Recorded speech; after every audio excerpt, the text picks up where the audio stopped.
అవిశ్వాసంపై చర్చ అటకెక్కినట్టే కనిపిస్తోంది. అన్నాడీఎంకే అడుగడుగునా అడ్డు తగులుతుండటంతో సభ సోమవారానికి వాయిదా పడింది. వచ్చే వారం చర్చ జరుగుతుందని భావిస్తున్న వైసీపీ నిరవధికంగా వాయిదా పడ్డ రోజే రాజీనామాలకు సిద్ధమవుతోంది. మరోవైపు టీడీపీ వైసీపీల మధ్య మాటల యుద్ధం తారస్థాయికి చేరుకుంది. రోజు మారింది కానీ పరిస్థితిలో మాత్రం ఎలాంటి మార్పు రాలేదు. ప్రత్యేక హోదాపై టీడీపీ, వైసీపీ, కాంగ్రెస్ సహా ఇతర పార్టీలు ఇచ్చిన అవిశ్వాస తీర్మానం నోటీసులపై ఎలాంటి చర్చ జరగలేదు. షరామామూలుగానే అన్నాడీఎంకే అడ్డుపడింది. వరుసగా 8వ రోజు కూడా అన్నాడీఎంకే ఎంపీల నిరసనలతో సభ వాయిదా పడింది. సభ మొదలైన వెంటనే కావేరీ బోర్డు ఏర్పాటు చేయాలి అన్న డిమాండ్తో అన్నాడీఎంకే సభ్యులు నినాదాలు మొదలయ్యాయి. సభ సజావుగా జరిగేలా సహకరించాలని స్పీకర్ విజ్ఞప్తి చేసినా అన్నాడీఎంకే సభ్యులు పట్టించుకోలేదు. దీంతో మధ్యాహ్నం 12 గంటల వరకు వాయిదా పడ్డ సభ మళ్లీ మొదలయ్యాక కూడా అలజడి సర్దుమణగలేదు. ఆ గొడవలోనే కొన్ని నివేదికలను ఆమోదించిన స్పీకర్ అవిశ్వాస నోటీసులను అనుమతించడం లేదని ప్రకటించారు. కాంగ్రెస్, టీడీపీ ఎంపీలు అవిశ్వాసంపై చర్చకు పట్టుబట్టగా తాము సిద్ధంగానే ఉన్నామని పార్లమెంటరీ వ్యవహారాల శాఖ మంత్రి స్పష్టం చేశారు. కాంగ్రెస్ సభ్యులు నెంబర్ల ప్లకార్డులతో రావడం సభా మర్యాదలకు విరుద్ధమని బీజేపీ వ్యాఖ్యానించడంతో కాంగ్రెస్ సభ్యులు వాగ్వాదానికి దిగారు. దీంతో సభ ఆర్డర్లో లేని కారణాన్ని చూపించి లోక్సభను సోమవారానికి వాయిదా వేశారు స్పీకర్.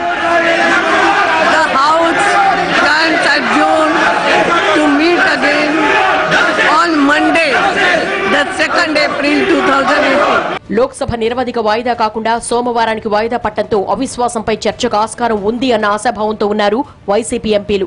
పార్లమెంట్ సమావేశాల చివరి రోజు వరకు అవిశ్వాసంపై పట్టుబడతామని, నిరవధికంగా వాయిదా పడగానే రాజీనామాలు చేస్తామంటున్నారు. సోమవారానికి అడ్జెండా అయింది. నెక్స్ట్ వీక్ బహుశా 5 రోజులు వర్కింగ్ డేస్ ఉన్నాయి, 6th వరకు. బహుశా అప్పుడు టేకప్ చేస్తారేమని మళ్ళీ ఆశ చిగురిస్తుంది. ఈ ముందు అసలు ఆంధ్రప్రదేశ్ జరిగిన అన్యాయం పార్లమెంట్లో డిస్కస్ చేసి దేశ ప్రజలందరికీ తెలియజెప్పాలనే ఉద్దేశంతో ఈ నో కాన్ఫిడెన్స్ మోషన్ మూవ్ చేయడం జరిగింది. ఆ ధ్యేయం వచ్చే వారమైనా నెరవేరుతుందని మేము ఆశిస్తున్నాం.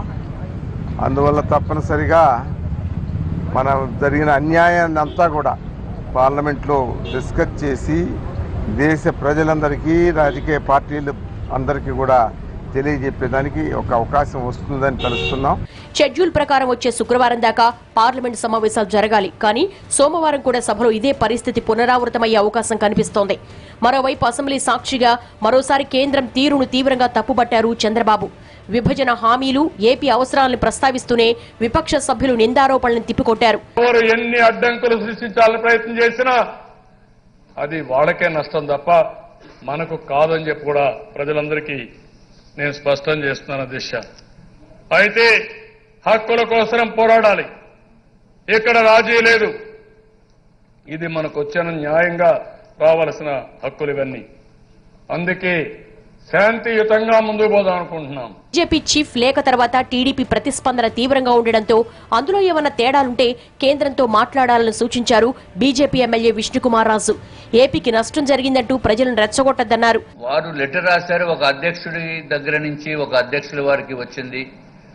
దాంట్లో ఏదన్నా తేడాపాడాలు ఉంటే మనం ప్రభుత్వం పైన, కేంద్ర ప్రభుత్వంతో మనం చర్చించుకుని తెలుసుకోవాల్సిన అవసరం ఉంది అధ్యక్ష. ఇప్పుడు మనము ఆంధ్ర రాష్ట్రానికి ఇబ్బంది ఉంది అనే భావనతోటి ప్రజల్ని, వాళ్ళు లేని దాన్ని మనం రెచ్చగొట్టేవలసిన అవసరం లేదు అధ్యక్ష. ఏపీ డిమాండ్లపై ఎవరి అజెండా వారదైపోవడంతో అఖిలపక్ష సంఘాల సమావేశాన్ని నిర్వహించిన ఏపీ సర్కార్ ఉమ్మడి పోరాటానికి అందరినీ కలుపుకొని వెళ్లాలనుకుంటోంది. అటు సమావేశానికి దూరంగా ఉన్న వైసీపీ, జనసేన తమ పంథాలో ముందుకు వెళ్లాలనుకుంటున్నాయి. మొత్తానికి అవిశ్వాసంపై చర్చ అటకెక్కినట్టేనా? పరిస్థితులు ఏ విధంగా చెప్తున్నాయి? రోజులు మారుతున్న పరిస్థితుల్లో ఏ విధమైన మార్పు లేదు. సభ ప్రస్తుతం సోమవారానికి వాయిదా పడింది. అలాగే అవిశ్వాసంపై నిరవధిక వాయిదా పడ్డ రోజు ఖచ్చితంగా మేమందరం రాజీనామాలు చేస్తామంటూ వైఎస్ఆర్సీపీ ఎంపీలు చెప్తున్నారు. మరోపక్క రాష్ట్రంలో వైసీపీ, టీడీపీ మధ్య ఆరోపణలు శృతిమించిపోతున్న సందర్భాన్ని మనం చూసాం. ఈ రోజు కూడా చంద్రబాబు కేంద్రం తీరును అసెంబ్లీ సాక్షిగా తీవ్రంగా తప్పుబట్టిన పరిస్థితి ఉంది. మొత్తానికి రాష్ట్రంలో పరిణామాలు చూస్తుంటే ఎవరి పంధాలో వాళ్ళు ముందుకు వెళ్తున్నారు, ఎవరి గోల వారిది అన్నట్టుగా ఉంది పరిస్థితి. సో ఈ రోజు జరిగిన పరిణామాలపై ఎన్టీవీ డిబేట్ లో ఈ రోజు పాల్గొంటున్నారు విజయవాడ నుంచి కాల్వ శ్రీనివాస్ గారు, సమాచార శాఖ మంత్రి. అలాగే ఎన్టీవీ స్టూడియోలో ఉన్నారు వాసిరెడ్డి పద్మ గారు, వైసీపీ అధికార ప్రతినిధి. అలాగే గిడుగు రుద్రరాజు గారు, ఎక్స్ ఎమ్మెల్సీ కాంగ్రెస్ నేత. విష్ణువర్ధన్ రెడ్డి గారు, బీజేవైఎం అధ్యక్షులు. నమస్కారం అండి. నమస్కారం శ్రీనివాసులు గారు. ఢిల్లీలో పరిణామాలు ఈ రోజు చూస్తే కనుక మొత్తానికి సోమవారానికి వాయిదా పడింది అవిశ్వాసానికి సంబంధించి. ఏంటి ఓవరాల్ గా ప్రజలు అనుకుంటున్నట్టు ఇక అవిశ్వాసం అటకెక్కించేస్తారు, ఇటువంటి పరిస్థితులే ఉంటాయి సోమవారం కూడా అని చాలా మంది అభిప్రాయాలు వ్యక్తపరుస్తున్నారు. శ్రీనివాసులు గారు, ఏంటి పరిస్థితులు ఏ విధంగా ఉన్నాయనుకోవచ్చు? అంటే పార్లమెంటరీ ప్రజాస్వామ్య వ్యవస్థలో పార్లమెంటులోనే చట్టాలకు, రాజ్యాంగ విధానాలకు కనీస న్యాయం జరగడం లేదంటే ఇది చాలా దురదృష్టకరమైన పరిణామం. దేశమంతా కూడా ఇది గమనిస్తూ ఉంది. ఎందుకంటే సభ్యులు అవిశ్వాస తీర్మానము నోటీస్ ఇచ్చినప్పుడు ఒక రోజో 2 రోజులో ఏదైనా ఇబ్బంది కలిగితే 3వ రోజైనా సభ్యులను లెక్కించి అవిశ్వాసం పరిగణలోకి తీసుకొని తర్వాత తేదీ ప్రకటిస్తారు. కానీ ఎక్కడా అట్లాంటి సూచనలే కనిపించడం లేదు. ఇట్లాంటి పరిస్థితి గతంలో ఎప్పుడు కూడా వాజ్పేయి గారి ప్రభుత్వాన్ని చూసాం. ఒకే ఒక ఓటుతో మరి ఆయన ఆ రోజు ప్రభుత్వాన్ని కోల్పోయిన విధానం చూసాం. ఇట్లాంటి అనేక సందర్భాల్లో దేవేగౌడ గారు దిగిపోవాల్సి వచ్చిన సందర్భంలో వీళ్ళందరూ హుందాగా వ్యవహరించినారు అవిశ్వాస తీర్మానం. ఇప్పుడు ఆ ప్రమాదం కూడా లేదు. భారతీయ జనతా పార్టీకి సుమారు 273 స్థానాలు ఉన్నాయి. కానీ అవిశ్వాస తీర్మానాన్ని ఎదుర్కోవడానికి సిద్ధపడడం లేదంటే ఇది చాలా వింత వైఖరి, విచిత్ర వైఖరి.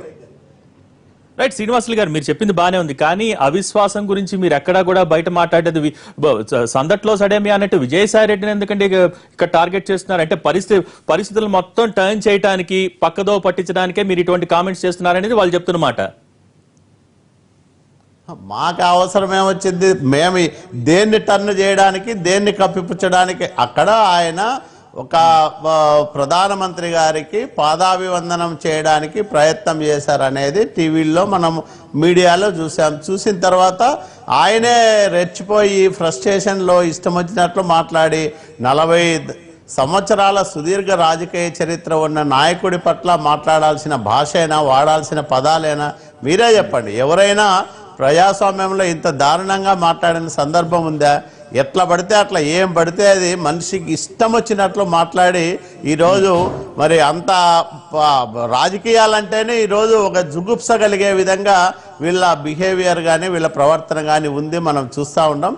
ఇది బాధాకరం. ఎవరైనా నోరు జారి లేదా సభలో కానీ బయట కానీ చిన్న పొరపాటు ఒక అసభ్య పదమో లేకపోతే సభ్య సమాజం అంగీకరించిన పదమో దొర్లితే బేషరతుగా క్షమాపణ చెప్తాం. అవతలలో బాధపడ్డారంటే మేము విచారణ వ్యక్తం చేస్తాం. ఇట్లాంటివి సహజంగా జరుగుతూ ఉంటాయి. అసభ్య పదజాలం ఎవరు మాట్లాడినా తప్పే. కానీ శ్రీనివాసులు గారు, అక్కడ అవిశ్వాసానికి సంబంధించి బీజేపీ నిర్లక్ష్యం చేస్తోంది, ప్రత్యేక హోదా ఉద్యమాన్ని పక్కదారి పట్టిస్తున్నారనేది ప్రజల ఫీలింగ్.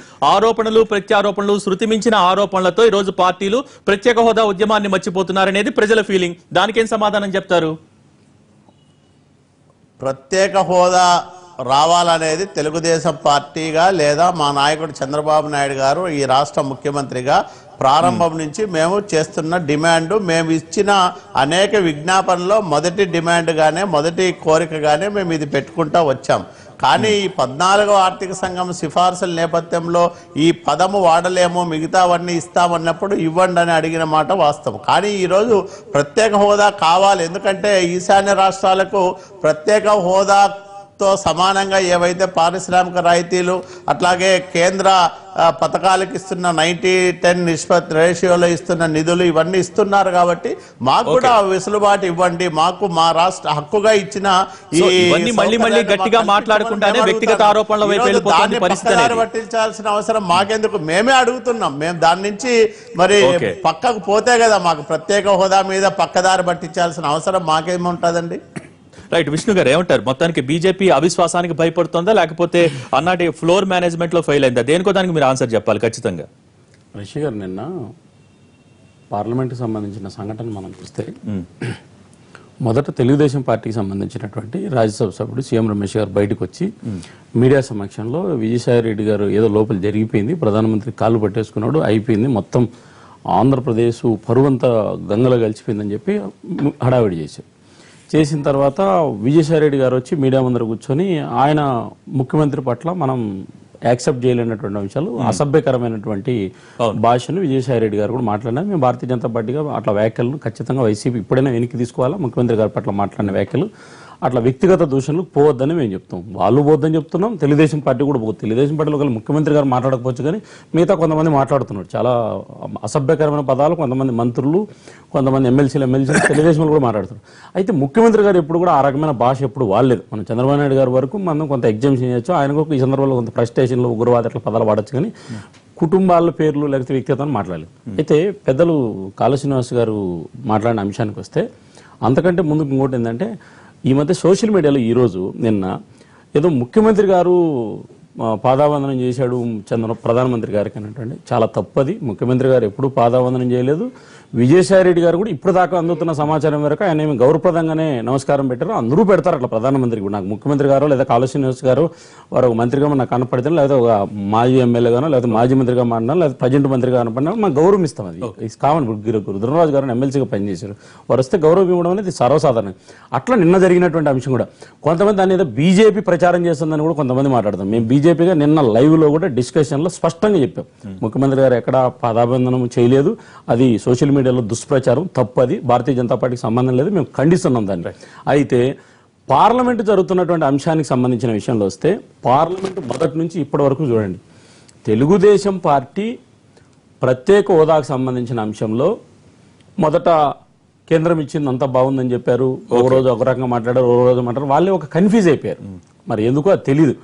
ఎప్పుడైతే జనవరి 20 నుంచి వాళ్ళ యొక్క వైఖరిలో మార్పు వస్తూ వచ్చింది, అది రాజకీయ ప్రయోజనాలా, రాష్ట్ర ప్రయోజనాలా, నిజంగా ప్రత్యేక హోదా అనేటువంటిది వాళ్ళ మనసులో ఉందా అనేటువంటిది ప్రజలు ఈరోజు సందిగ్ధంలో ఉన్నారు. ఎందుకంటే చాలా మంది మాట్లాడుతున్నారు ఆ విషయాన్ని, మేము కాదు. ఎందుకు తెలుగుదేశం వాళ్ళు ఒకరోజు ఒకటి మాట్లాడతారు, ఒకరోజు ఒకటి మాట్లాడతారు, పొద్దున ఒకటి మధ్యాహ్నం ఒకటి అనేటువంటి. ఇప్పుడు పార్లమెంట్ లో జరుగుతున్న వాళ్ళ కన్ఫ్యూజన్ ని ప్రజలు ఖచ్చితంగా గమనిస్తారు, వాళ్ళు సమాధానం చెప్పాల్సి కూడా ఉంటుంది. కానీ ఈ రోజు జరిగిన దాన్ని బట్టి బీజేపీ వాళ్ళు విమర్శలు చేస్తున్నట్టు బీజేపీ అవిశ్వాసానికి భయపడుతోందా లేకపోతే ఫ్లోర్ మేనేజ్మెంట్ లో ఫెయిల్ అయిందా? ఇప్పుడు తెలుగుదేశం పార్టీ కాంగ్రెస్ పార్టీ తోటి అంతర్గతంగా ఒక చీకటి ఒప్పందం చేసుకుంది. ఏంటంటే మీరు ఎటువంటి పరిస్థితుల్లో కూడా సభలో అవిశ్వాస తీర్మానాన్ని రాకోకుండా ఒక అజెండాను మనం అందరం కలిసి పోదామనేటువంటిది. ఎందుకంటే ఇప్పుడు కొత్త మిత్రులు తెలుగుదేశం పార్టీకి కాంగ్రెస్ పార్టీ, వాళ్ళు అందుకే నిన్న అన్ని పార్టీలు కూడా బహిష్కరిస్తే అఖిలపక్ష పార్టీలకు సంబంధించి కాంగ్రెస్ పార్టీ అఖిలపక్ష సమావేశానికి పోయి దానికి మా సోదరుడే రిప్రజెంటేటివ్ ఒక పార్టీకి సంబంధించిన సీనియర్ అయితే పోయి చాలా బాగా జరిగింది అఖిలపక్ష సమావేశము అని 4 ఏళ్ళు తెలుగుదేశం పార్టీ వైఫల్యాలను వాళ్ళు కూడా కొన్ని వేసుకొని వచ్చారు. ఎందుకంటే సభలో తెలుగుదేశం పార్టీ మాది జాతీయ పార్టీ, మేము ఏం చెప్తే దేశంలో అన్ని పార్టీలు మా మాట వింటాయి అని అంటారు కదా. సభలో గొడవ చేస్తున్నది 2 పార్టీలు, 3వ పార్టీ కాంగ్రెస్ పార్టీ. టీఆర్ఎస్ పార్టీతో వీళ్ళకు చాలా సంబంధాలు ఉన్నాయి, ప్రత్యేక హెలికాప్టర్లు పూజలు పునస్కారాలకే పోయిస్తారు తెలుగుదేశం పార్టీకి సంబంధించిన నేతలు. తెలుగుదేశం పార్టీలో పనిచేసిన ఆయన ఇక్కడ టీఆర్ఎస్ మేనేజ్మెంట్ చేయాల్సింది మేనేజ్మెంట్ కాదు, ఉద్దేశపూర్వకంగా సభ జరగకోకుండా, సభ జరిగితే కేంద్రం ఇచ్చిన నిధులు అధికారికంగా పార్లమెంట్ వేదికగా బయటకు వస్తాయి కాబట్టి అప్పుడు తెలుగుదేశం చెప్పినటువంటి అంశాలు ఏవైతే ఉన్నాయో అవి తప్పు అవుతాయి కాబట్టి ఒక లేఖ రాస్తేనే మా అమిత్ షా గారు దాని మీద, అమిత్ షా గారు భారతీయ జనతా పార్టీ జాతీయ అధ్యక్షుడు, ఆంధ్రప్రదేశ్ తెలుగుదేశం పార్టీ అధ్యక్షుడు బాబు గారు, వీళ్ళిద్దరి మధ్య రాసుకున్న ఒక లేఖను కూడా శాసనసభలో 5 రోజుల నుంచి మాట్లాడుతున్నారు సంబంధం లేని అంశాన్ని. కాబట్టి తెలుగుదేశం పార్టీ దొల్లతనం బయటపడింది. ఇచ్చిన నిధులకు సంబంధించిన లెక్కలు చెప్పడంలో వాళ్ళు వైఫల్యం చెందినారు. పార్లమెంటు వేదికకు వస్తే అధికారికంగా దేశానికి తెలుస్తుంది. కాబట్టి తెలుగుదేశం పార్టీ వ్యూహాత్మకంగా సభ జరుగుతున్నట్లు వాళ్ళే లేచి ప్లే కార్డులు పట్టుకుంటారు, వాళ్ళే తెలుగుదేశం పార్టీ కొత్త మిత్రులైనటువంటి కాంగ్రెస్ పార్టీ వీళ్ళిద్దరూ కలిసిపోయి ఆడుతున్నటువంటి దాంట్లో టీఆర్ఎస్ పార్టీని శ్రీనివాసులు గారు అందుకని అవిశ్వాసం చర్చకు రావట్లేదు, మీరు ఒప్పుకుంటారా? కాదండి, మా మిత్రుడు విష్ణు తను చెప్పాల్సింది చెప్పుకోకుండా అనవసరమైన నిందలన్నీ కూడా వేరే వాళ్ళ మీద వేస్తా ఉన్నాడు. అది కరెక్ట్ కాదు. ఎందుకంటే తెలుగుదేశం పార్టీని అవిశ్వాసం తీర్మానానికి నోటీస్ ఇచ్చిన పార్టీ, అక్కడ మన సమస్యను చర్చించాలని బలంగా కోరుకుంటున్న పార్టీ. మీరు ఒకసారి కాంగ్రెస్తో మాకేదో సంబంధాలు అంటగడతా తెలుగుదేశం భారతీయ జనతా పార్టీ పుట్టకముందే తెలుగుదేశం పార్టీ ఒక ప్రబలమైన రాజకీయ శక్తిగా ఉన్న పార్టీ. అట్లాగే కేంద్రంలో కాంగ్రెసేతర ప్రభుత్వాల ఏర్పాటులో కీలక భూమిక పోషించిన పార్టీ. అనేక సందర్భాల్లో జాతీయ రాజకీయాల్లో కాంగ్రెస్ కు వ్యతిరేకంగా కూటములు ఏర్పాటు చేసిన పార్టీ. కాబట్టి ఇప్పుడు ఏదో విష్ణు ఈ భారతీయ జనతా పార్టీకి ఇప్పుడు అబ్జల్యూట్ మెజారిటీ వచ్చింది కాబట్టి దేశమంతా మా వెనకాల ఉందని భ్రమపడతా అన్నట్లుంది. కానీ ఒక నమ్మకంతో చంద్రబాబు నాయుడు గారు లాంటి ఒక నాయకుడు, నరేంద్ర మోడీ గారు ఈ దేశానికి ప్రధానమంత్రి కావాలని బలంగా నమ్మారు కాబట్టి, బలపరిచారు కాబట్టి మోడీ గారికి కూడా దేశవ్యాప్తంగా మంచి ఇమేజ్ రావడం జరిగింది. అంటే చంద్రబాబు నాయుడు గారు నాయకులందరూ కూడా ఆయన వెనకాల చెప్పుకుంటున్నారు కాబట్టి ఈ రోజు కాబట్టి మాట్లాడే బాధ్యత అటు కాంగ్రెస్ ఈ రోజు నెంబర్ ప్లేట్స్ చూపించింది, అవన్నీ కూడా సొంతమణికిచ్చే బాధ్యత మీదే అంటున్నారు. కావాలనే అన్నాడీఎంకేని ఎందుకు రెచ్చగొడతా ఉంది? కాంగ్రెస్ పార్టీ కూడా అవిశ్వాస తీర్మానానికి నోటీస్ ఇచ్చింది. మేము ఆంధ్రప్రదేశ్ సంబంధించినటువంటి తెలుగుదేశం పార్టీ ఈ దేశంలో మేము అన్ని ప్రభుత్వాలను మేమే నిలబెట్టాము, ప్రధానమంత్రులు మేమే నిలబెట్టాము, రాష్ట్రపతులు మేమే నిలబెట్టాము, మేము ఏం చెప్తే జరుగుతుందన్నారు. మరి ఇంత పెద్ద అనుభవం కలిగినటువంటి మా పార్టీ కంటే ముందు పుట్టినటువంటి చాలా పెద్ద పార్టీ అని చెప్పి మా మంత్రి గారు చెప్తున్నారు. వారికి నేను అడిగేది ఏంటంటే, రెండు పార్టీలు మేనేజ్ చేయలేరా? మేము రెడీగా ఉన్నాం కదా మా మంత్రి గారు కూడా. కాబట్టి ఇది ఒక అంటే మీకు అనుకూలంగా ఉన్నప్పుడు మాకు చాలా పెద్ద పార్టీ, మేమేం చెప్తే అది జరుగుతుంది. దేశంలో ఎవరు ప్రధాని దేవేగౌడని మేమే చేసాము, గుజరాత్ గారిని మేమే చేసాము, నరేంద్ర మోడీని ప్రధానమంత్రి చేసాము, వాజ్పేయి గారిని మేమే ప్రధాని చేసాము, అందరినీ మేము ప్రధానమంత్రులు, ముఖ్యమంత్రులు, రాష్ట్రపతులు మొత్తం మేమే చేస్తామని చెప్తారు. సభలో రెండు పార్టీలు మేనేజ్ చేసేది కదా. కాంగ్రెస్ పార్టీ చెప్తేనే అఖిలపక్ష పార్టీ. ఒక్క నిమిషం మిగతా వాళ్ళకు కూడా అవకాశం ఇద్దాం. పద్మ గారు, మొత్తానికి బాల్ వాళ్ళ కోట్లోకి తోస్తున్నారు. ఇప్పుడు పార్లమెంటులో ఈ రోజు జరిగినటువంటి స్తంభనకి ఎన్డీఏ ప్రభుత్వం బాధ్యత వహించాలి. అంటే ఒక పార్లమెంటుని ఒక వారం రోజుల పాటు, దాదాపు 8 రోజుల పాటు ఆర్డర్లో తీసుకురాలేనటువంటి వాళ్ళు దేశాన్ని ఏం ఆర్డర్లో పెడతారు అనేటటువంటిది కూడా ఈ రోజు ప్రజల ముందుకు వస్తున్నటువంటి ఒక సమస్య. సభలో ఆందోళన ఉందా, లేకపోతే సభలో ఒక పార్టీ చేస్తుందా, 2 పార్టీలు చేస్తుందా అనేటటువంటి కాదు. పార్లమెంటుని సజావుగా నడిపించాల్సినటువంటి బాధ్యత కేంద్ర ప్రభుత్వానికి. ఇష్యూస్ ఏమైనా కానీ, కారణాలు ఏమైనా కానీ దానికి సంబంధించినటువంటి మీరు ప్రిపేర్డ్ కావాలి, వాళ్ళకి సంబంధించి మాట్లాడాలి. సభలో గందరగోళం లేకుండా చేయడానికి ఏం చేయాలో అన్ని చేయాలి. చేయడానికే మీకు అక్కడ యంత్రాంగం ఉంది. కానీ దాన్ని ఏమీ పాటించకుండా ఒక గాలి కొదిలేసినటువంటి వ్యవహారంగా కనపడుతోంది ఏపీ ప్రత్యేక హోదాకు సంబంధించి. పార్లమెంటు, అసెంబ్లీలు అనేటటువంటివి చాలా పవిత్రమైనవి ప్రజల దృష్టిలో. పార్లమెంట్లో చూస్తేనేమో ఇవాళ విభజన సమయంలో ఎట్లాంటి పరిస్థితులు ఉన్నాయో అట్లా కనిపిస్తోంది. ఇక్కడ రాష్ట్ర అసెంబ్లీకి చూస్తే ఏకపక్షంగా అసెంబ్లీ జరుగుతున్నటువంటి తీరు. మమ్మల్ని అసెంబ్లీలోకి రానివ్వండి, ఫిరాయింపుదారుల పైన చర్య తీసుకోండి, అనర్హత వేటు వేయండి, వాళ్ళపైన మేము అసెంబ్లీకి వస్తాము అంటే ప్రతిపక్షం అసెంబ్లీకి రాకపోయినా పర్వాలేదు అనేటటువంటి పద్ధతిలో ఇక్కడ అసెంబ్లీ జరుగుతోంది. కనుక పార్లమెంటు అసెంబ్లీని ఎట్లా నడిపిస్తున్నటువంటి తీరు చూస్తున్నప్పుడు ఇది చాలా బాధాకరమైనటువంటి విషయం. మనం చెప్పుకున్నటువంటి గొప్ప ప్రజాస్వామ్యం అనేటటువంటిది అర్థం లేకుండా పోతుంది అనేటటువంటి పాలక పక్షాలు ఆలోచించాల్సినటువంటి అవసరం ఉంది. నెక్స్ట్ రెండోది, ఈ రోజున అవిశ్వాస తీర్మానం గట్టెక్కడానికి, దాన్ని నెగ్గటానికి టీడీపీ ఏం ప్రయత్నం చేసింది అనేటటువంటి ఒకటి ఇష్యూ. ఎందుకు టీడీపీనే ప్రయత్నం చేసింది? అందరూ నోటీసులు ఇచ్చారు కదా అని అడుగుతుంటే యూటర్న్ తీసుకుంది మీరు. వారం రోజుల క్రితం మాత్రమే ప్రత్యేక హోదా నినాదం తీసుకున్నది మీరు. దానితో పాటుగా మేము దేశవ్యాప్తంగా చక్రం తిప్పామని చెప్పుకుంటున్నటువంటిది మీరు.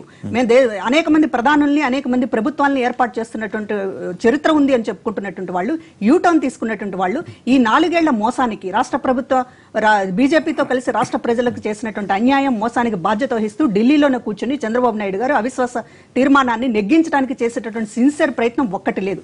కనీసం ఒక రాజకీయ పార్టీని ఆయన అడ్రస్ చేసింది లేదు, ఒక రాజకీయ పార్టీ అధ్యక్షుడితో మాట్లాడింది లేదు, కనీసం ఫోన్లో కూడా. కనుక అవిశ్వాస తీర్మానం అనేటటువంటిది జస్ట్ పొలిటికల్ మైలేజ్ కోసం ఈ రోజున ఆ పార్టీ ప్రయత్నిస్తుంది అనేటటువంటి ఒకటి నా ఆరోపణ. ఇంకోటి విజయసాయి రెడ్డి గారికి సంబంధించినటువంటిది చెప్తా ఉన్నారు.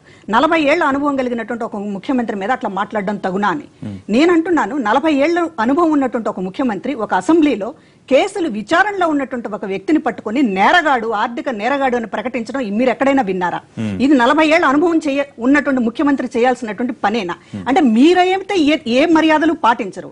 ఒక ఆర్థిక నేరగాడు అంటారు, వారం రోజుల పాటు ఇష్టం వచ్చినట్టు రెచ్చగొడతారు. కానీ అవతల మనిషి మాత్రం చాలా మర్యాదగా మీరు కత్తులతో పొడుస్తా ఉన్నా కూడా చాలా బాబు గారు, చంద్రబాబు గారు అని మర్యాదగా మాట్లాడాలి. ఇలా అంటే మర్యాదలు అనేటటువంటి ఇచ్చిపుచ్చు మీకు సంబంధించి ఏ సూత్రాలు పాటించరు. అసెంబ్లీలో లేనటువంటి ఒక వ్యక్తిని పట్టుకొని ఈ రోజున ఇంకొకటి నేను మాట్లాడుతున్నా. సీఎం రమేష్ గారు ఆరోపణ చేశారు. చంద్రబాబు గారు విజయసాయి రెడ్డి గారు మోడీ గారి కాళ్ళు పట్టుకున్నారు అనేటటువంటిది 48 గంటలు గడిచిన ఇవాళ ఆయన ఒక్క ఆధారాన్ని కూడా నిరూపించలేకపోయారు. నిరూపించకపోతే రాజీనామా చేస్తానని కూడా ప్రకటించారు సీఎం రమేష్ గారు రాజ్యసభ సభ్యులకి. పాదాభివందనం చేస్తున్నట్టు ఒక్క ఆధారాన్ని కూడా ఇప్పుడు నిరూపించకుండా నిన్నటి నుంచి వరుస చేసిన ఆరోపణలు చేసినందుకు మీరు ఏం శిక్ష విధించారు? శ్రీనివాసులు గారు 2 క్వశ్చన్స్ ఆవిడ వేశారు. ఒకటి, అక్కడ అవిశ్వాసానికి సంబంధించి టీడీపీ ప్రయత్నాలు ఏం చేస్తున్నారని సూటి ప్రశ్న. 2, మీరు సంప్రదాయాలు మీరు పాటించకుండా ఇతరుల మీద ఎందుకు విమర్శలు చేస్తారు? అక్కడ అవిశ్వాసానికి సంబంధించి ఇక్కడ సభ జరుగుతున్న తీరుకు సంబంధించి సూటిగా ప్రశ్నించారు, దానికి సమాధానం చెప్పండి. ఒకటి, అవిశ్వాస తీర్మానం నోటీస్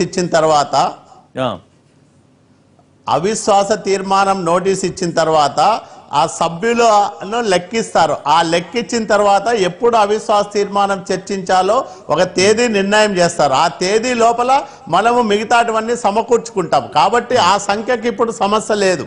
ఎందుకంటే చాలా పార్టీలు వచ్చాయి కాబట్టి ఆ పార్టీల సభ్యులను లెక్కేసుకుంటే తీర్మానానికి చాలా ఎక్కువ మంది ఉన్నారు. నంబర్ 1. నంబర్ 2, మోసాలు కుట్రలు చేయాల్సిన అవసరం తెలుగుదేశం పార్టీకి ఎప్పుడూ లేదు.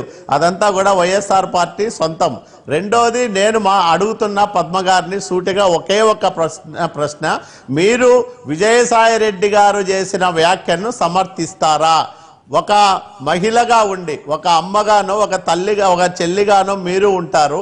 ఆయన మాట్లాడిన మాటలను మీరు సమర్థిస్తారా? కనీసం మీరైనా ప్రజలకో ముఖ్యమంత్రి గారికో క్షమాపణ చెప్పాలనే పెద్ద మనసుతో మాట్లాడుకోకుండా ఒక మహిళ అయి ఉండి అంత దారుణంగా వాళ్ళ అమ్మని నాన్నని విమర్శిస్తే దాన్ని కూడా అడ్డంగా సమర్థిస్తే ఎట్లమ్మా? మిమ్మల్ని చూస్తున్నారు తల్లి, ప్రజలంతా చూస్తున్నారు. కనీసము మీ దగ్గర ఆ క్షమాపణ కోరేదో లేకపోతే వెనక్కి తీసుకోలేదో ఆయన అట్లా అన్ని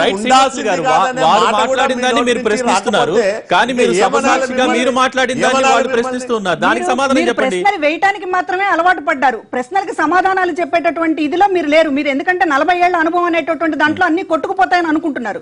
40 ఏళ్ల అనుభవం ఉన్నటువంటి వాళ్ళు ఈ రకంగా వారం రోజులుగా టార్గెట్ విజయసాయి రెడ్డి గారు, మీ ఆపరేషన్ అంతా కూడా ప్రత్యేక హోదాకు సంబంధించింది కూడా కాదు, టార్గెట్ విజయసాయి రెడ్డి గారు అనేటువంటి పేరు మీద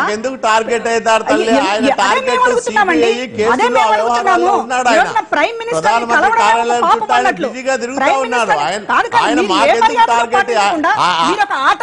మమ్మల్ని చేసుకునేది ఏముండదు. ఆయన కేసుల నుంచి బయటపడమే ఆయనకు పెద్ద గురిపండ ఈ రోజు. దానికోసమే ప్రధానమంత్రి కార్యాలయంలో ఉంటాడు, నక్కి మరి దాక్కుంటాడు. ఇవన్నీ కల్లారా చూస్తున్నారు. నేను అడుగుతున్నది ఒక రాజ్యసభ సభ్యుడు ముఖ్యమంత్రి గారి మీద అట్లాంటి అనుచితమైన వ్యాఖ్యలు చేస్తే, దుర్మార్గంగా మాట్లాడితే, వాళ్ళ అమ్మా నాన్నల పట్ల అంత దారుణమైన వ్యాఖ్యలు చేస్తే ఒక మహిళగా ఉండి మీరు అడ్డంగా మనుషుల్లాగా మీరు వ్యవహరించినప్పుడు మీకు మర్యాదలు ఎట్లా వర్తిస్తాయి? అంటే శ్రీనివాసులు గారు మీరు విజయసాయి రెడ్డి గారు చెప్పండి. మేము అడుగుతున్నా అండి, మీరు అసలు మనుషుల్లాగా వ్యవహరిస్తే కదా మీకు విజయసాయి రెడ్డి గారు చేసిన దారుణమైన వ్యాఖ్యలు మనుషుల్లాగా వ్యవహరిస్తే కదా మీకు మర్యాదలు అనేటటువంటి ఎవరైనా ఇవ్వడానికి. మీరు ఒక ఆటవిక జాతికి సంబంధించిన మనుషులుగా అసెంబ్లీలో వ్యవహరిస్తున్నప్పుడు ఎట్లా మర్యాదలు ఇస్తారు? ఎప్పుడు దారి తప్పలేదు, దుర్మార్గాలు చేయలేదు. ఎదుటి వాళ్ళకి కూడా ఒక చీము నెత్తురు ఉంటుంది. ఆర్థిక నేరగారు అని ప్రధానమంత్రి ఆఫీస్ మీరు సపోర్ట్ చేస్తారా? విజయసాయి రెడ్డి గారు చేసిన వ్యాఖ్యల్ని వెనకేసుకొస్తారా? ఆయన మాటలు కరెక్ట్ అంటారా? మాట చెప్పండి. అసెంబ్లీలో లేని ఒక రాజ్యసభ మాట చెప్పండి. ఒక నేరగాడు అనేటటువంటి ఎవరు వేసినందుకు 40 ఏళ్ల ముఖ్యమంత్రి ఏం చేస్తాడు? మీ పక్కనున్న విష్ణు గారిని అడగండి, లేకపోతే ఇటువైపునున్న మరి ఎమ్మెల్సీ ఆయన కాంగ్రెస్ నాయకుడిని అడగండి. ఏం చేస్తాడు మీ ముఖ్యమంత్రి? గుంజులు తీస్తారా? అసెంబ్లీలో లేని మీరు సమర్థిస్తారా? విజయసాయి రెడ్డి గారి వ్యాఖ్యలు మీరు సమర్థిస్తారా? లేదా క్షమాపణ చెప్తారా? చెప్పండి. విజయసాయి రెడ్డి గారి వ్యాఖ్యల్ని మీరు సమర్థిస్తారా? అరే మీరు అసలు మనుషులు అయితే కదా సమర్థించడమా? అధికార పక్షం ప్రతిపక్షం ప్రశ్నకు ప్రశ్నే అవుతున్న పరిస్థితి. మీకు సభ్యత లేకపోతే మీరు అసెంబ్లీలో ఒక లీడర్ అసెంబ్లీలో వ్యవహరిస్తారు కదా. మీరు అసెంబ్లీలో ఒక 40 ఏళ్ల వయసు ఉన్నటువంటి అనుభవం ఉన్నటువంటి ముఖ్యమంత్రి అసెంబ్లీ విలువల్ని పాత రాసినప్పుడు ఏం చేయాలి? అసెంబ్లీ విలువల్ని పాత రాసినప్పుడు ఏం చేయాలి? ఆయన గొప్పతనాన్ని మీరైతే అన్ని వదిలేస్తారు, అన్ని విలువలు పాటించాలి. బాధలో కూడా ఒక్కటంటే ఒక్క మాట ఆయన వేరేగా మాట్లాడలేదు. విజయసాయి రెడ్డి గారి కామెంట్స్ కి మీరు సమాధానం చెప్పండి. కామెంట్స్ కి ముందు మీరు సమాధానం చెప్పండి. అసెంబ్లీలో అప్పుడు సాయి రెడ్డి గారిని క్షమాపణ అడగండి. అదేవిధంగా సీఎం రమేష్ గారు రాజీనామా పట్టుకుంటారండి. సీఎం రమేష్ గారు రాజీనామా అడుగుతున్నాం. ఆయన రాజీనామా పట్టుకుంటారండి. సీఎం రమేష్ గారు రాజీనామా, ముఖ్యమంత్రి అసెంబ్లీలో గుంజులు తీయడం, ఇవి రెండు చేయండి. చేసిన తర్వాత మీరు సాయి రెడ్డి గారు దుర్భాషలు మాట్లాడేది. బేసికల్ గా మనం పెట్టుకున్నటువంటి డిబేట్ అవిశ్వాస తీర్మానానికి సంబంధించింది. సో మనం మాట్లాడే వక్తలందరూ కూడా మనం దాన్ని కన్ఫైన్ అయితే బాగుంటుంది. రైట్, అవిశ్వాస తీర్మానం ఆ దిశలో ఇక్కడ శృతి మించుతున్న ఆరోపణలు కానివ్వండి మొత్తం పక్కదో పట్టిస్తున్నారండి కదా. రాజకీయ పార్టీలు అందరూ మాట్లాడిన తర్వాత మిగిలిన ఎవరి పర్సనల్ డిస్కషన్స్ వాళ్ళు చేసుకోవచ్చు. ప్రధానంగా కాంగ్రెస్ పార్టీగా మేము ఈ రోజు జరుగుతున్నటువంటి భారతీయ జనతా పార్టీ చేస్తున్నటువంటి హై హ్యాండెడ్నెస్ ని మేము ఖండిస్తున్నాం. సుమారు 8 రోజులు జరిగింది. 8 రోజుల నుంచి మీరు ఈవేళ లోక్సభ రాజ్యసభ రెండింటిని తీసుకోండి. రాజ్యసభ కంటిన్యూ అయిందిగా, రాజ్యసభలో ప్రధానమంత్రి గారు మాట్లాడారుగా, రాజ్యసభలో కాన్స్టిట్యూషనల్ ఆబ్లిగేషన్ గా ఉన్నటువంటి సభ్యుల రిటైర్మెంట్ కి సంబంధించిన హౌస్ ఉంటే నిన్న గొడవలు జరిగినటువంటి రాజ్యసభని ఈవేళ ఆర్డర్లో పెట్టుకోగలిగారు. లోక్సభను ఎందుకు పెట్టలేకపోతున్నారు? లోక్సభను పెట్టలేదంటే ప్యూర్లీ ఇట్స్ అన్ ఇండికేషన్. అక్కడ జరుగుతున్న విషయాలన్నీ మనం చూస్తున్నాం. చైర్ ను కూడా శాసించేటువంటి పరిస్థితుల్లో పార్లమెంటరీ అఫైర్స్ మినిస్టర్ స్టేట్మెంట్ ఇవ్వడం, పార్లమెంటరీ అఫైర్స్ మినిస్టర్ గారు స్టేట్మెంట్ ఇచ్చిన తర్వాత విజువల్స్ అన్ని చూస్తూ తెలుస్తుంది. ఇమీడియట్ గా చైర్ కి ఇండికేషన్ ఇచ్చినట్టు ఇవ్వడం, ఇమీడియట్ గా దాన్ని అటు ఇటు చేసి అడ్జస్ట్ చేయడం. సో ఇది జరుగుతుంది. ప్రజాస్వామ్యంలో ఇది మంచిది కాదు. మోడీ గారు ప్రధానమంత్రి అయిన తర్వాత ఈ దేశంలో చాలా మంది భావించారు డెఫినెట్ గా ఇన్స్టిట్యూషన్స్ అన్నిటికీ వాల్యూ ఇస్తారని. మోడీ గారు అయితే ఒక మెట్టు కిందకి దిగి పార్లమెంటు భూమాతకి ముద్దులు కూడా పెట్టుకున్నటువంటి పరిస్థితి. అటువంటి వ్యక్తి ఆయన ఏనాడు పార్లమెంట్ లో డిబేట్స్ లో పాల్గొనడం కానీ, చాలా ప్రాధాన్యత కలిగినటువంటి అంశాల మీద చర్చ జరుగుతున్నప్పుడు ఇంటర్వ్యూన్ అవ్వడం కానీ, లేకపోతే అవిశ్వాస తీర్మానం లాంటి సందర్భం వచ్చినప్పుడు కలగజేసుకోవడం కానీ, ఇప్పటి వరకు జస్ట్ అలా చూస్తూ హ్యాపీగా ప్లెజెంట్ గా ఉంటారు.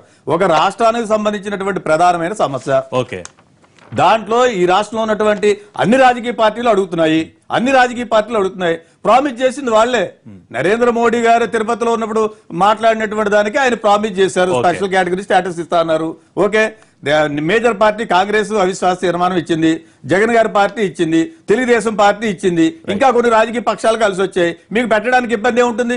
ఒకే రాజకీయ పార్టీ పెట్టింది అనుకోండి, సపోజ్ జగన్ గారి పార్టీ అంటే తక్కువ మెంబర్లు ఉన్నారనుకోవచ్చు, తెలుగుదేశం అంటే తక్కువ, పుట్టింగ్ ఆల్ టుగెదర్ 25 కన్నా లేరు, కాంగ్రెస్ కూడా ఇచ్చింది, దానికి ఎవరు? ఇంకా విష్ణు గారి దగ్గర నా మీద ఎలిగేషన్ చేశారు. నిన్న మీటింగ్ వెళ్లారు, జబ్బలు దరుచుకున్నారు, తెలుగుదేశం పార్టీ వాళ్ళు. ప్రజాస్వామ్యంలో ముఖ్యమంత్రి గారు పిలిచారు, మమ్మల్ని తెలుగుదేశం పిలవలేదు. రేపు ఆల్ పార్టీ మీటింగ్ కి మీ పార్లమెంటరీ అఫైర్స్ మినిస్టర్ ప్రధానమంత్రి పిలుస్తారు. It's customary.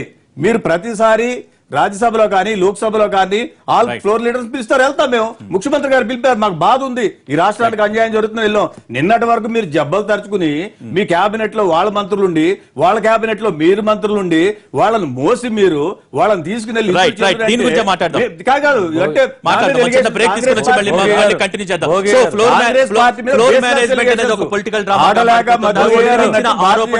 ప్రత్యేక హోదా ఉద్యమాన్ని ఏది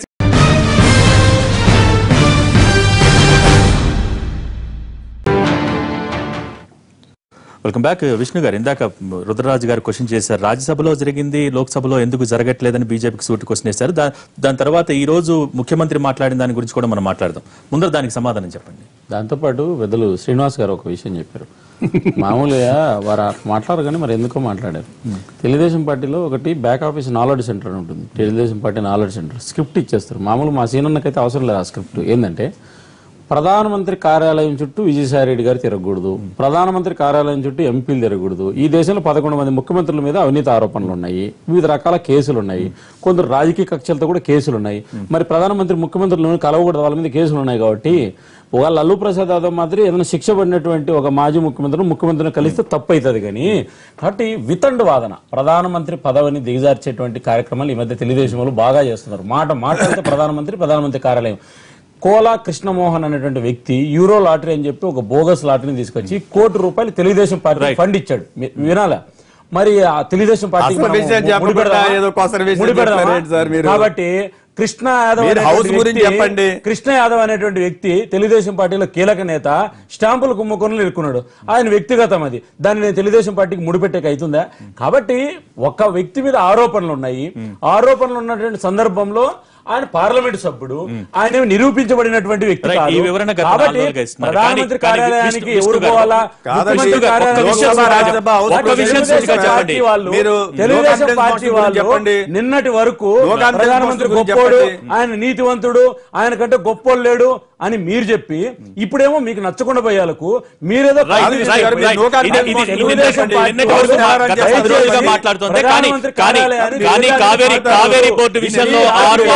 కోసం ప్రధానమంత్రి కార్యాలయాన్ని దిగజార్చొద్దండి. ఈ దేశంలో ఒక నీతివంతమైన ప్రధానమంత్రి ఉన్నాడు కాబట్టి ఆరోపణలు చేసి ప్రధానమంత్రి స్థాయిని దిగజార్చి మీ పార్టీ కూడా దిగజారద్దని చెప్పి గుర్తు చేస్తున్నా. రెండో అంశం చెప్పండి, మీరేదో అడుగుతున్నారు. స్ట్రైట్ గా చెప్పండి. రాజ్యసభ జరిగింది, లోక్సభ జరగని వెళ్ళబోతున్నారు, కావాలని అండర్స్టాండింగ్ పెట్టుకుని మీరు చేస్తున్నారు. ఫ్లోర్ మేనేజ్మెంట్ ఫెయిల్యూరా, లేకపోతే ప్రధానమంత్రికి ఇన్స్టిట్యూషన్ మీద నమ్మకం లేదా? ఏనుకో దానికి ఒప్పుకోవాలి కదా. ఒకటి భయపడుతుందని ఒప్పుకోవాలి, లేకపోతే మేము ఫెయిల్ అయ్యాను పారిపోతారు, ఎక్స్పోజ్ చేస్తారని భయపడుతున్నారా ఏంటి? స్టూడియోకి వచ్చానండి భోగి గారు, మీరు ఒక సీనియర్ జర్నలిస్ట్, నన్ను ప్రశ్నలు అడుగుతున్నారు. నేను ప్రశ్నలే వినుకోకుండా సమాధానాలు చెప్తున్నాను అనుకో. అసలు ఉద్దేశం ఏంది నాకు, నేను ఇక్కడ చర్చలో అంశాలు తప్ప వేరేటి మాట్లాడాలని. పార్లమెంటులో కూడా ఏం చేస్తున్నారంటే YSR Congress party, Telugu Desam party, YSR Congress party మేము అవిశ్వాస తీర్మానం పెడతామంటే రాత్రి తొందరపాటుతోటి తెలుగుదేశం ఏం చెప్పిందంటే మీరు వినాలి.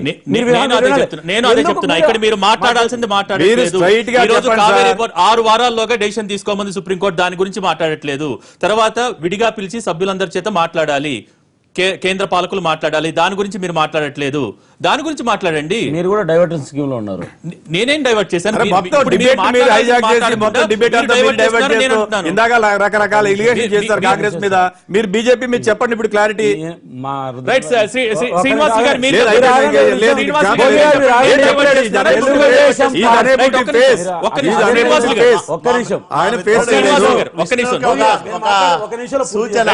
దగ్గరకు వస్తాం. శ్రీనివాసులు గారు, నేను డైవర్ట్ చేస్తున్నానా, విష్ణు గారు డైవర్ట్ చేస్తున్నారు? మీరు చెప్పండి శ్రీనివాసులు గారు.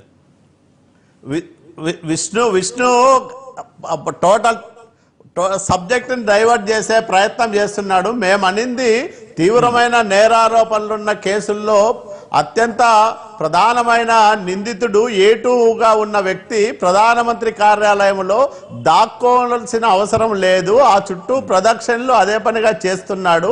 ఇది ఒక తప్పుడు సంకేతాలు దేశంలో మరి ప్రధానమంత్రి కార్యాలయంపై కూడా పోయే ప్రమాదం ఉంది. దాన్ని జాగ్రత్త పడమనేది నంబర్ 1. నంబర్ 2, ఈ మధ్య యూసీల గురించి చాలా సార్లు మాట్లాడాడు మా మిత్రుడు. ఒకే ఒక నిమిషంలో నేను దాన్ని క్లారిఫై చేస్తా. ఇప్పటిదాకా కేంద్రం ఇచ్చింది 12,895 కోట్లు అయితే దాంట్లో రెవెన్యూ డెఫిసిట్ 3,979, పోలవరానికి 5,363, అమరావతి, విజయవాడ, గుంటూరు కలిసి 2,500 కోట్లు, వెనుకబడిన జిల్లాలకు 1,050 కోట్లు, మెట్రో డిపిఆర్కు 2,56,00,000. మేము ఇప్పటికే 7,618.94 కోట్లకు యూసీలు ఇచ్చాం. దానికి తోడు ఈ డెఫిసిట్ ఫైనాన్స్ కి యూసీలు అవసరం లేదంటే 11,598 కోట్లకు యూసీలు సబ్మిట్ చేయడం జరిగింది. 12,895 కోట్లకు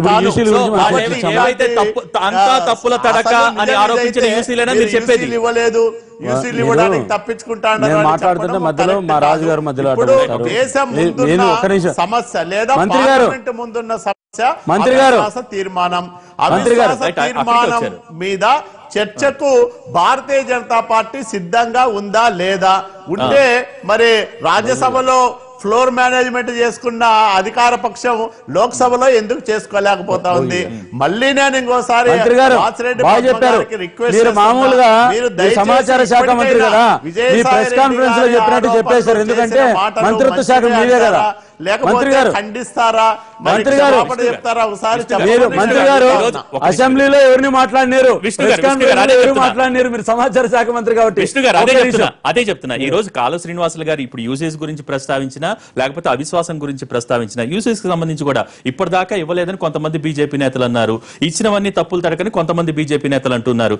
ఏంటి ఇది? రెండు పార్టీల వ్యవహారంగానే చూస్తున్నారు కానీ కేంద్రం రాష్ట్రం మధ్య సంబంధాలు వ్యవహారం కింద చూడట్లేదనేది ఎందుకు? రాష్ట్ర ప్రభుత్వం ఇచ్చిన యూసీలన్నీ తప్పుల తడక అని ఏ బేస్ మీద మీరు ఆరోపిస్తున్నారు?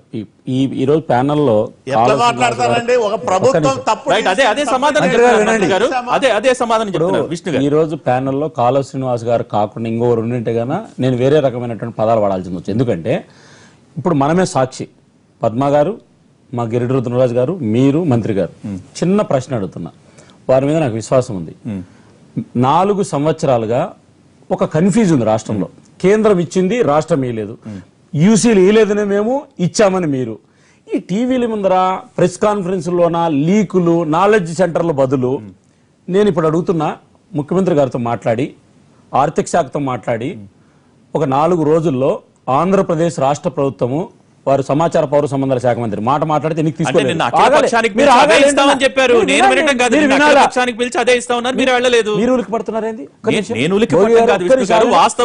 మంత్రి గారిని అడిగేది ఏంటంటే, ఆంధ్రప్రదేశ్ సమాచార శాఖ మంత్రిగా వారు కన్సర్న్ పర్సన్ మినిస్ట్రీలో వారిని అడిగేది ఏంటంటే, రాష్ట్ర ప్రభుత్వానికి నీతి, నిజాయితీ, చిత్తశుద్ధి, ప్రజాస్వామ్య విలువల మీద విశ్వాసము, పార్లమెంటరీ సాంప్రదాయాల మీద మీరు మమ్మల్ని విమర్శించేటువంటి దానికి దగ్గరగా మీరు నిజాయితీగా ఉంటే రాష్ట్ర ప్రభుత్వం 4 సంవత్సరాలకు సంబంధించి కేంద్రం ఇచ్చినటువంటి డబ్బులకు సంబంధించి శ్వేతపత్రం విడుదల చేసి అఖిలపక్ష పార్టీల సమావేశం పెట్టి ప్రజల ముందర పబ్లిక్ డొమైన్ లో పెట్టగలుగుతారని నేను మంత్రి గారిని అడుగుతున్నా. మీరు వారిని అడగండి, మంత్రి గారిని అడగండి. రైట్. శ్రీనివాసులు గారు, శ్వేతపత్రం అధికారికంగా రాష్ట్ర చీఫ్ సెక్రటరీ లేదా ఆర్థిక శాఖ ముఖ్య కార్యదర్శి వీళ్ళెవరు కాకపోతే నా కాలువ శ్రీనివాస్ గారి మంత్రి గారి మీద నమ్మకం ఉంది. వారు కన్స్ట్రక్టివ్ పొలిటీషియన్. వారు అధికారికంగా ఆమోద ముద్రతోటి శ్వేతపత్రం ప్రభుత్వం విడుదల చేస్తుందా? శ్రీనివాసులు గారు వారు సవాల్ విసురుతున్నారు పబ్లిక్ డొమైన్ పదము. అందుకే ఆ పదము వాడకూడదనే నేను ఆ పదం వాడాలా. నేను కాలువ శ్రీనివాస్ గారు కాబట్టి ఆ పదం వాడారు, వారి మీద ఉన్న గౌరవంతో. శ్రీనివాసులు గారు విష్ణు గారికి నేను ఒకటే మనవి చేస్తా ఉన్నా, 4 రోజులు కాదు, నాకు 4 నిమిషాలు టైం ఇవ్వండి. మీరిచ్చిన లెక్కలకంతా కూడా యూసీలకి నేను ఏమేం పంపించామో లెక్కలు చెప్తా.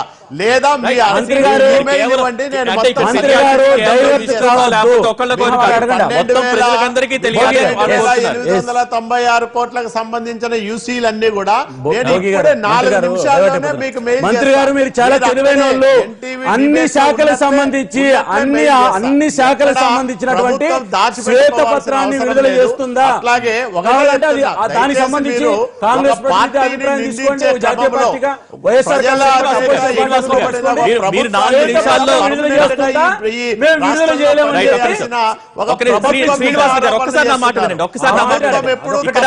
మీరు 4 నిమిషాల్లో కాదు 2 నిమిషాల్లో చెప్పిన అభ్యంతరం లేదు. కానీ కేవలం ఏ ఒక్క వ్యక్తికో తెలియటం కాదు, మొత్తం ప్రజలందరికీ తెలియాలనేది వారు చెప్తున్నమాట. సో ప్రజలందరికీ తెలియాలి కాబట్టి పబ్లిక్ డొమైన్ లో పెట్టగలరా ఆ శ్వేతపత్రాలు గానీ లేకపోతే ఆ లెక్కలు గానీ? రేపే పెడతాం. ఒక్క నిమిషం మంత్రి గారు మీరు మాట్లాడదాని దాన్ని నేను మనస్ఫూర్తిగా స్వాగతిస్తున్నా. మీరు సమాచార మంత్రిత్వ శాఖ నుంచి రేపు మీరు 24 గంటల 48 గంటల వారం రోజులన అన్ని శాఖలకు సంబంధించి మేము శ్వేతపత్రం విడుదల చేస్తున్నామనే ప్రకటన మీరు ఇస్తారా? సమాచార శాఖ మంత్రిత్వ శాఖ నుంచి అధికారికంగా అడుగుతున్నా. ఎన్టీవీ డిబేట్ కాదు, అధికారికంగా మీరు మంత్రి, మీరు కాన్స్టిట్యూషనల్ పోస్ట్ లో ఉన్నారు, మీరు రాష్ట్ర మంత్రి. సమయం మించిపోయింది. మరి అడగండి. ఆయన సమాధానం చెప్తున్నారు అదే అంటున్నా. డిబేట్ అదే. విష్ణు గారు మీరు కొత్త మిత్రులు, కాంగ్రెస్ కొత్త మిత్రులు ఏంటంటే కొంచెం ఇది అసలు విషయం తప్పించి ఇప్పటి వరకు మీరు డిబేట్ కండక్ట్ చేశారు.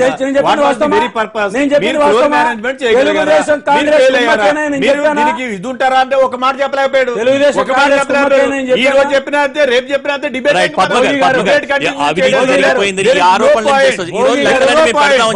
ఒక్క నిమిషం మీరు ఇందాక నుంచి మాట్లాడారు కదా, ఒక్క నిమిషం అదే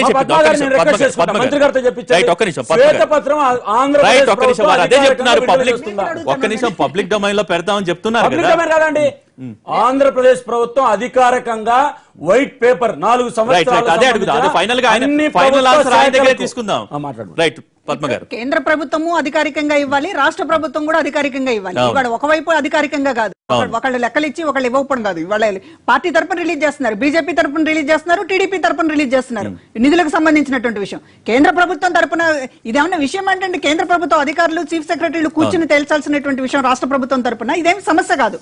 అదేవిధంగా విష్ణు గారు అన్నట్టు రాష్ట్ర ప్రభుత్వం తరపున ఒక శ్వేతపత్రం అధికారికంగా, ఇప్పుడు కాలువ శ్రీనివాసులు గారు ఒక డిబేట్ లో చెప్పి, లేకపోతే ముఖ్యమంత్రి గారు అసెంబ్లీలో చెప్పి, మాటలు కాదు, పేపర్లు కాదు, ఒక అధికారికంగా మీరు రిలీజ్ చేస్తే ప్రజలకు కూడా అది ఒక సవ్యంగా ఉంటుంది, సవ్యమైనటువంటి పద్ధతి. ఎందుకంటే అఖిలపక్ష సమావేశాన్ని కూడా చివరికి సీక్రెట్ మీటింగ్ గా జరిపారు, మీడియాను అలౌ చేయలేదు. ఇవాళ ప్రత్యేక హోదా మీద ఎవరేం మాట్లాడుతున్నారు, ఎటుపోతుంది అనేటటువంటి ప్రజలు తెలుసుకోవాల్సినటువంటి అవసరం ఉన్నటువంటి సమావేశాన్ని కూడా రహస్యంగా నిర్వహించారు. బయటకు వచ్చి మాట్లాడిందే తప్ప లోపల సమావేశంలో ఎవరేం మాట్లాడారు, కాంగ్రెస్ వారు ఏమైనా కీర్తించారా, లేకపోతే వామపక్షాల వారు ఏమైనా కీర్తించారా అనేది కూడా తెలియకుండా పోయింది. ఇందాక అంత క్లియర్ గా చెప్పినట్టున్నారు కదా. నేను చెప్పనివ్వండి, నేను అంటున్నది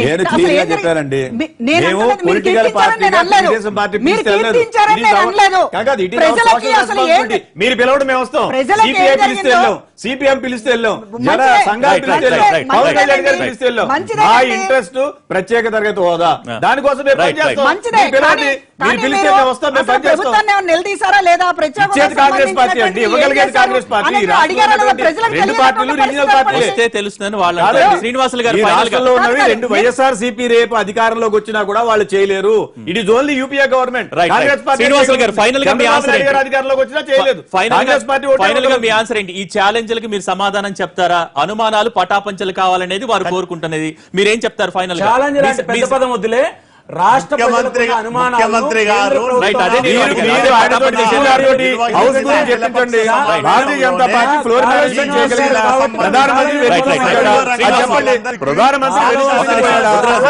జరిగింది.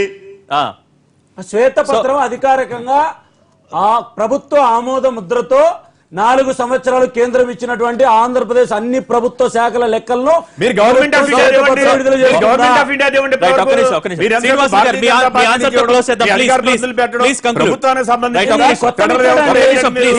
కొత్త మిత్రులు కదా తెలుగుదేశానికి, నిన్నటి వరకు అంటగారు కదా, కొత్త మిత్రులు కదా. మీరు చెప్పండి. టీడీపీకి కొత్త మిత్రులు కదా, నిన్నటి వరకు అంటగారు కదా. ఆయన సమాధానం చెప్పే వాతావరణం టీడీపీకి కొత్త మిత్రులు కాంగ్రెస్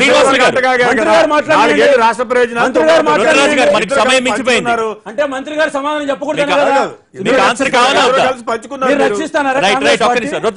శ్రీనివాసులు గారు ఫైనల్ గా మీ ఆన్సర్ తో కంప్లీట్ చేద్దాం ప్లీజ్. చంద్రబాబు నాయుడు గారు ఆంధ్రప్రదేశ్ రాష్ట్ర ముఖ్యమంత్రిగా నిన్న నిర్వహించిన అఖిల సంఘాల సమావేశంలోనే యూసీలకు సంబంధించి సవివరంగా సాక్ష్యాధారాలతో సహా వాళ్ళందరి ముందు ఉంచడం జరిగింది. పద్మ గారు చెప్పినట్లు అదేదో రహస్య సమావేశం కాదు. 60 మంది మాట్లాడారు, చాలా మంది వచ్చారు, అన్ని పార్టీలకు సంబంధించిన నాయకులు, ప్రతినిధులు అందులో పాల్గొన్నారు. మా మిత్రుడు విష్ణు గారు అడుగుతున్నారు కదా, ఆయన మెయిల్ ఐడి ఇస్తే నేను 4 నిమిషాలు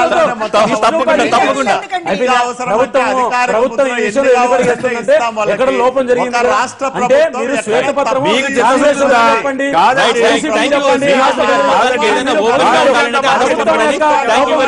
ఎన్టీవీ డిబేట్ లో పాల్గొన్న ధన్యవాదాలు. మీ అందరికీ కూడా ధన్యవాదాలు. డిబేట్ లో పాల్గొన్న ఇది ఈ రోజు NTV debate. Stay tuned to NTV.